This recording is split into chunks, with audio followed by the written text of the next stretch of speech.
Jordan River and you will be healed. But no, Naaman was offended. He was offended by the command that the man of God gave him. Now remember, he's the second most powerful man in Syria. And here is the prophet of God sending a servant with a message, with a command. No, Naaman was offended. The Bible says, woe to the man through whom offenses come.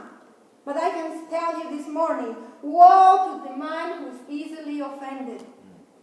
Somebody may come to you and tell you something. Oh man, I'm so offended, I'm not going to that church anymore. But this man, Naaman, he was offended.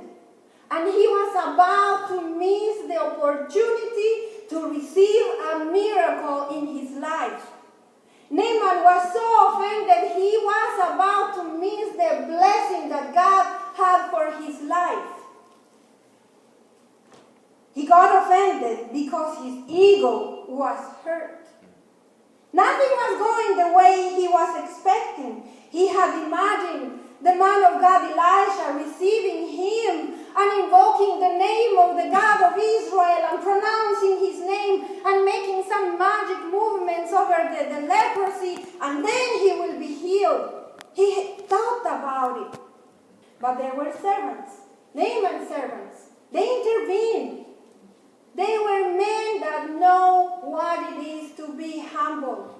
And they were ready to give a lesson in humility to Naaman. And they said, Lord, if this man Elisha would have asked you to do a great thing, you would have done it. He is asking you something so small. Won't you do it? And he was convinced. He was convinced. So Naaman humbled himself. That's the first thing he did. He decided that he was going to listen to a servant of God. And Naaman obeyed. He obeyed the command of the prophet. And he went to the Jordan River. He dipped himself in the water 7 times, and the miracle happened. Because right there in the water, he met God. And God touched him and healed him from his disease.